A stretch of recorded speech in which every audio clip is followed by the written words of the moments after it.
নমস্কার বন্ধুরা, মুনমুন কিচেনে আপনাদের সবাইকে স্বাগত। প্রতিদিনের মতো দেখুন আজকে এসেছি আবার একটা নতুন রেসিপি নিয়ে। এক বাটি চিড়ে দিয়ে দুর্দান্ত স্বাদের একটা মুচমুচে স্ন্যাক্সের রেসিপি আপনাদের সঙ্গে শেয়ার করব। বাড়িতে যদি চিড়ে থেকে থাকে তাহলে ঝটপট এই রেসিপিটা বানিয়ে নেন, একদম মুচমুচে হয় বন্ধুরা। একবার খেলে কিন্তু বাজার থেকে চপ, সিঙ্গাড়া, কচুরি কিন্তু আর কিছুই কিনে আনতে হবে না, শুধুমাত্র এই চিড়ে দিয়ে বারবার এই রেসিপিটা বানিয়ে খাবেন। তার জন্য দেখুন আমি যেহেতু বলেছিলাম এক বাটি চিড়ে, তো আমি এখানে এক বাটিই চিড়ে নিয়েছি। আর এই চিড়েটা কিন্তু একদম পাতলা চিড়েটা ব্যবহার করছি। বাজারে দুরকম চিড়ে পাওয়া যায়, একটা মোটা চিড়ে, একটা পাতলা চিড়ে। আমি এখানে একটা পাতলা চিড়েটাই নিয়েছি। আপনারা চাইলে যে কোনো চিড়ে দিয়ে কিন্তু রেসিপিটা তৈরি করতে পারেন। তো এবারে এই চিড়েটার মধ্যে কিন্তু অনেক নোংরা থাকে, তার জন্য একটা বড় পাত্রের মধ্যে ঢেলে দিয়ে এই চিড়েটাকে দুবার তিনবার জল পাল্টে পাল্টে ধুয়ে নিতে হবে। দেখুন এই যে একটা চিড়ের ঘোলা জল, এই জলটা যতক্ষণ না চলে যাচ্ছে আমি কিন্তু অফ ক্যামেরাতে দুবার তিনবার জল পাল্টে ধুয়ে নিয়েছি। আর সম্পূর্ণ জলটা কিন্তু এখন ঝারিয়ে দিয়েছি। দেখুন চিড়ের মধ্যে আর একটুও কিন্তু জল নেই। এবারে আমি এর মধ্যে দিয়ে দেবো 2 চামচ মতো নর্মাল টক দই, মানে ফ্রিজ থেকে বের করে রেখে দিয়েছিলাম, তারপরেই কিন্তু এই টক দইটা ব্যবহার করছি। আপনারা নর্মাল যে টক দইটা হয় সেটাই ব্যবহার করবেন, কোনো রকম ফ্রিজের টক দই সঙ্গে সঙ্গে দেবেন না। তো টক দইটাকে দিয়ে খুব ভালো করে চিড়ের মধ্যে এইভাবে মাখিয়ে নিচ্ছি। আর খুব সুন্দর করে টক দই দিয়ে চিড়েটাকে মাখিয়ে নিয়ে এটাকে কিন্তু এখন রেস্টে রেখে দেবো 5 মিনিটের মতো। তো এটাকে এখন দেখুন ঢাকনা দিয়ে দিলাম, ঢাকনা দিয়ে 5 মিনিট রেস্টে রেখে দিয়েছি। 5 মিনিট পর আমি আপনাদের কাছে ফিরে আসছি। তো দেখুন বন্ধুরা 5 মিনিট হয়ে গিয়েছে, আর সম্পূর্ণ যে দইটা দিয়েছিলাম, টক দইটা সম্পূর্ণ কিন্তু এই চিড়ের মধ্যে টেনে নিয়েছে। আর চিড়েটা একদম সুন্দরভাবে একদম নরম হয়ে একদম সুন্দর একটা ডালার মতো তৈরি হয়েছে। তো এবারে আমি হাতের সাহায্যে চিড়েটাকে খুব ভালো করে মেখে নেব। যেহেতু এখানে আমি পাতলা চিড়েটা ব্যবহার করছি, তার জন্য কিন্তু এটা 5 মিনিট সময় লেগেছে। আর যদি আপনারা শক্ত চিড়েটা নেন তাহলে কিন্তু 10 মিনিট এটাকে রেস্টে রাখতে হবে। আর এখানে দুটো বড় সেদ্ধ আলু নিয়ে আগে থেকে আমি সেদ্ধ করে রেখেছিলাম। একটা গ্রেটারের সাহায্যে আমি কিন্তু এই সেদ্ধ আলুটাকে ভালো করে গ্রেট করে নিচ্ছি। তো আপনারা চাইলে কিন্তু হাতের সাহায্য এভাবে ম্যাশ করে নিতে পারেন, তবে আমার মনে হয় এভাবে গ্রেটারের সাহায্যে গ্রেট করে দিলে তাহলে দেখবেন আলুর মধ্যে কোনো রকম দলাভাব থাকবে না। তো সম্পূর্ণ যে দুটো সেদ্ধ আলু নিয়েছিলাম সেই দুটো সেদ্ধ আলু কিন্তু খুব ভালো করে এখানে কিন্তু আমি গ্রেট করে নিয়েছি। এবারে এর মধ্যে কিছু উপকরণ অ্যাড করে দেব। দিয়ে দিচ্ছি স্বাদ মতো লবণ,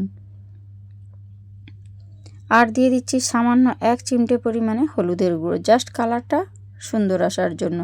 আর দিয়ে দিচ্ছি সামান্য অল্প পরিমাণে একটু লাল লঙ্কার গুঁড়ো, ঝালটা আপনারা বুঝে শুনে দেবেন নিজেদের প্রয়োজন মতো। আর এখানে দিয়ে দিচ্ছি 1/2 চামচ মতো ধনিয়া গুঁড়ো। আর ম্যাগি মশলা নিয়েছিলাম এখানে 2 প্যাকেট ম্যাগি মশলা এর মধ্যে দিয়ে দিচ্ছি। সম্পূর্ণ ম্যাগি মশলাটাই এখন আমি দুটো প্যাকেট ছিল, দুটো প্যাকেটই দিয়ে দিয়েছি। তো এখানে কিন্তু আর আমি গুঁড়ো মশলা কিছু ইউজ করব না। ঝালের জন্য দুটো কাঁচা লঙ্কা দিলাম, আর দিয়ে দিলাম একটা বড় সাইজের পেঁয়াজকে একদম ঝিরি করে কেটে রেখেছিলাম। আর দিয়ে দিচ্ছি ফ্রেশ ধনেপাতার কুচো। সব কিছু উপকরণ এখন দেওয়া হয়ে গিয়েছে। এবারে হাতের সাহায্যে খুব ভালো করে সব কিছু মাখিয়ে নিতে হবে। আমি যে উপকরণগুলো দিয়েছি এগুলো সকলেরই বাড়িতে থাকে, আর বাড়িতে থাকা উপকরণ দিয়ে কিন্তু আমি আজকের এই স্ন্যাক্স রেসিপিটা শেয়ার করছি। যদি রেসিপি ভালো লেগে থাকে তাহলে বন্ধুদের মধ্যে প্রচুর শেয়ার করে দেবেন। আপনাদের একটা কমেন্ট আমাকে ভিডিও বানাতে উৎসাহ করে। আর এই মাখানোর কাজটা একটু ধৈর্য ধরে করবেন, কারণ যেহেতু সব কিছু চিড়ে, আলু আর অন্যান্য জিনিস রয়েছে, এগুলো একটু মাখতে সময় লাগবে। তবে কিন্তু চিন্তা করবেন না একটু হাতে জড়িয়ে যাচ্ছে মনে হচ্ছে, কিন্তু এটা আর জড়াবে না। প্রথমে যখন মাখাবেন এরকম হাতে জড়িয়ে যাবে, তারপরে আমি কিন্তু এটা যাতে হাতে না জড়িয়ে যায় তারও একটা পদ্ধতি আপনাদেরকে বলে দেব। এখানে দেখুন বাইন্ডিংয়ের জন্য দিয়ে দিচ্ছি 2 চামচ আর একটু সামান্য অল্প পরিমাণে বেসন। বেসনটাকে দিয়ে কিন্তু আবারও খুব ভালো করে মেখে নিতে হবে। এটা কিন্তু বাইন্ডিংয়ের কাজ করবে। বেসনটা কিন্তু স্কিপ করবেন না বন্ধুরা, অবশ্যই কিন্তু বেসনটা এখানে দেওয়ার চেষ্টা করবেন, তবেই পারফেক্টভাবে এই স্ন্যাক্সগুলো তৈরি হবে। তো এখন দেখুন খুব ভালো করে আমি সব কিছু মেখে নিয়েছি, আর এখন দেখে মনে হচ্ছে এটা খুব আঠালো হয়েছে আর হাতের মধ্যে জড়িয়ে যাচ্ছে। তো প্রথমে দেখুন আমি সুন্দর একটা ডো তৈরি করে নিয়েছি। এবারে হাতটা ধুয়ে পরিষ্কার করে এসে আমি হাতের মধ্যে দেখুন একটু তেল বুলিয়ে দিচ্ছি।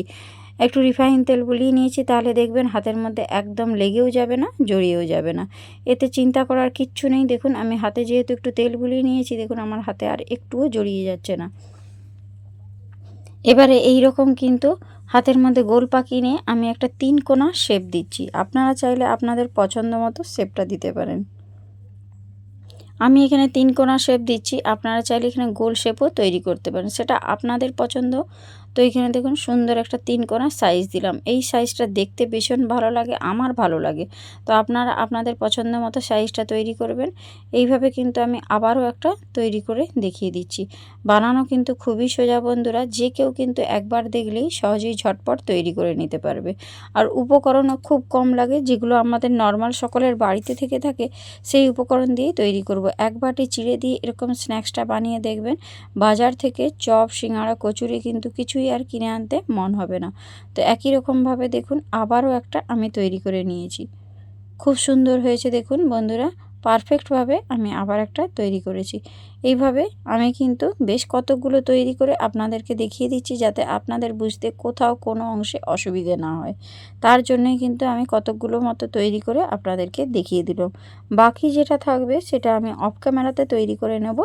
তো একই রকমভাবে দেখুন আমি কিন্তু এখানে বেশ কতকগুলো তৈরি করে আপনাদেরকে দেখিয়ে দিয়েছি। তো এই রেসিপিটা বানানো খুবই সোজা, একদম জলের মতো। একবার দেখুন প্রথম থেকে শেষ পর্যন্ত, আর কোথাও কোনো অংশ স্কিপ করবেন না, তাহলে দেখবেন পারফেক্টভাবে এই রেসিপিটা তৈরি হয়ে যাবে। তো এখানে দেখুন আমার একটা প্লেটের মধ্যে ধরছিল না, তাই আমি এখানে দুটো প্লেট নিয়েছি, আর দুটো প্লেটেই সুন্দর করে তৈরি করে নিয়েছি। এখন আমি এখানে 2 প্যাকেট ম্যাগি নিয়েছি, আর এই ম্যাগিটাকে আমি হাতের সাহায্যে একটু ভেঙে দিচ্ছি। ভেঙে কিন্তু ছোট ছোট করে একটু টুকরো করে নিচ্ছি। তারপর এটাকে আমি কিন্তু মিক্সির মধ্যে দিয়ে দেব। এখানে একটা মিক্সির বোল নিয়েছি, তার মধ্যে কিন্তু ম্যাগিটা দিয়ে সুন্দর করে ম্যাগিটাকে গুঁড়ো করে নেব। তো সম্পূর্ণ ম্যাগিটাই দিয়ে দিয়েছি, আর দিয়ে এটাকে গুঁড়ো করে তারপরে আমি ফিরে আসছি। এখানে দেখুন সুন্দরভাবে ম্যাগিটা গুঁড়ো করেছি, দেখুন দেখতে কতটা সুন্দর হয়েছে। এই রকমভাবেই কিন্তু গুঁড়োটা করতে হবে, বেশি গোটা গোটা থাকলে চলবে না।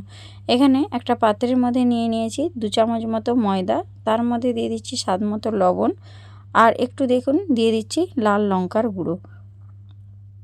এবারে অল্প অল্প করে জল দিয়ে আমি কিন্তু একটা ঘোল তৈরি করে নেব। এই ঘোলটার মধ্যে কিন্তু কোনো রকম যাতে লাংস না থাকে, সেটার জন্যই কিন্তু এরকম হ্যান্ড মিক্সির ব্যবহার করবেন, তাহলে কোনো রকম দলা পাকাবে না, সুন্দরভাবে ঘোলটা তৈরি হবে। আর ঘোলটা কিন্তু একদম পাতলা বা খুব যে ঘন বা মোটা সেরকম করবেন না। তো কীরকম ঘনত্বে ব্যাটারটা তৈরি করতে হবে সেটা আমি আপনাদেরকে অবশ্যই দেখিয়ে দিচ্ছি। এরকম অল্প অল্প জল দিয়ে কিন্তু ব্যাটারটা তৈরি করতে হবে। তো দেখুন এখন কিন্তু সুন্দরভাবে ব্যাটারটা তৈরি। আমি এখানে কিন্তু ব্যাটারটা নিয়ে নিয়েছি, আর এখানে যে ম্যাগিটা গুঁড়ো করে রেখেছিলাম সেটাও নিয়েছি। এবার একটা একটা করে স্ন্যাক্স আমি যে বানিয়ে রেখেছিলাম ওই ঘোলের মধ্যে ডুবিয়ে নিয়ে আমি ম্যাগির একটা সুন্দর কোডিং করে নিচ্ছি। দেখুন এগুলো কিন্তু ভাজার আগে এমনিতেই দেখতে কত সুন্দর লাগছে। সুন্দর কিন্তু কোটিং করা হয়ে গেল বন্ধুরা, দেখতে ভীষণ সুন্দর হয়, একদম ওপর থেকে মুচমুচে হয়, আর ভেতর থেকে কিন্তু একদম পুরে ঠাসা। একই রকমভাবে আমি কিন্তু আবারও একটা তৈরি করে আপনাদেরকে দেখিয়ে দিচ্ছি। একবার যদি এভাবে তৈরি করে বাড়ির কাউকে খাওয়ান, তাহলে আর কেউ বাজার থেকে আর চপ সিঙ্গাড়া কিনে আনবে না। এইভাবেই কিন্তু চিড়ে দিয়ে বারবার বানানোর জন্য আপনাকে অনুরোধ করবে। তো দেখুন একই রকমভাবে আবারও একটা তৈরি করে নিয়েছি। এইভাবে আমি যতগুলো ছিল সবগুলোই কিন্তু অফ ক্যামেরাতে তৈরি করেছি। এবারে গ্যাসের উপর একটা কড়াই বসিয়ে দিয়ে তার মধ্যে দিয়ে দিয়েছি বেশ কিছুটা পরিমাণে রিফাইন অয়েল। তেলটা একটু ধোঁয়া ওঠা গরম হয়ে গেলে তারপরে তৈরি করে রাখা স্ন্যাক্সগুলো একে একে কিন্তু আমি ওই তেলের মধ্যে দিয়ে দিচ্ছি। তো একসঙ্গে কিন্তু সবগুলো দিতে যাবেন না, আমি কিন্তু প্রথমে 4টে মতো দিয়েছি, আর দেওয়ার সাথে সাথেই নাড়া দেবেন না, এইভাবে কড়াইটা ধরে ঘুরিয়ে দিলেই সম্পূর্ণ তেলটা এভাবে কিন্তু ওপর থেকেও একটু তেলটা লেগে গেলে আপনার কিন্তু কোনো রকম জড়িয়ে যাওয়া বা ভেঙে যাওয়ার ভয় থাকবে না। তো এইভাবে দেখুন একটা সাইড যখন একটু কালার হয়ে এসেছিলো আমি তখন অপর সাইডটা উল্টে দিলাম। এইভাবে উল্টে পাল্টে কিন্তু সুন্দর করে লালচে করে ভেজে নিতে হবে। আর আমি এখানে একটা কথা বলে রাখি বন্ধুরা, আপনারা যখন এগুলো ভাজবেন তখন কিন্তু গ্যাসের ফ্লেমটা লো টু মিডিয়াম ফ্লেমে রেখেই ভাজবেন, নচেত কিন্তু ওপর থেকে হয়তো কালার চলে আসবে, ভেতরটা কিন্তু কাঁচা থেকে যেতে পারে। তার জন্য একটু ধৈর্য ধরে সময় নিয়ে এগুলো ভাজবেন, তাহলে দেখবেন ভীষণ সুন্দর হবে। ওপর থেকে যেমন মুচমুচে হবে, ভেতর থেকে কিন্তু একেবারে পুড়ে ঠাসা হবে। একই রকমভাবে দেখুন আমি কিন্তু সুন্দরভাবে উল্টে পাল্টে এগুলো একটু লালচে করে ভেজে নিচ্ছি। সুন্দর একটা কালার এসে যাওয়া পর্যন্ত আমি ওয়েট করব। তারপরে কিন্তু এগুলো তেল ঝারিয়ে তুলে নেব। তো এই পর্যায়ে দেখুন সুন্দর একটা কালার এসে গিয়েছে। এর থেকে কিন্তু আর বেশি ভাজার কোনো প্রয়োজন নেই। এগুলো দেখুন দেখতে এমনিতেই কতটা সুন্দর হয়েছে কালারটা। আমি কিন্তু তেল ঝারিয়ে একটা প্লেটের মধ্যে তুলে নিলাম। একই রকমভাবে বাকি যেটা চারটা ছিল সেই চারটাও কিন্তু আমি ভেজে নিচ্ছি। সেম পদ্ধতি বন্ধুরা। তো একই রকমভাবে আমি একটা সাইড যখন একটু ভাজা হয়েছিল আমি অপর সাইডটা উল্টে দিয়েছিলাম। আর উল্টে পাল্টে দেখুন বন্ধুরা কত সুন্দর করে ভেজে নিয়েছি। একটু যখন লালচে কালার হয়ে আসবে তখন কিন্তু আমি এগুলো তুলে নেব। তো অবশ্যই লো ফ্লেমে রেখে এইভাবে একটু কালার করবেন, তাহলে কিন্তু ভেতরটাও সুন্দরভাবে ভাজা হয়ে যাবে। এক বাটি চিড়ে দিয়ে এই রেসিপিটা একবার হলেও তৈরি করার আমার অনুরোধ রইল। মুনমুন কিচেন চ্যানেলের তরফ থেকে আমি মুনমুন আপনাদের কাছে গ্যারেন্টি দিয়ে বলে দিচ্ছি, এটা যে খাবে সে কিন্তু আর বাজার থেকে কোনো রকম চপ সিঙ্গাড়া খেতে চাইবে না, বারবার আপনাকে অনুরোধ করবে এই রেসিপিটা তৈরি করার জন্য।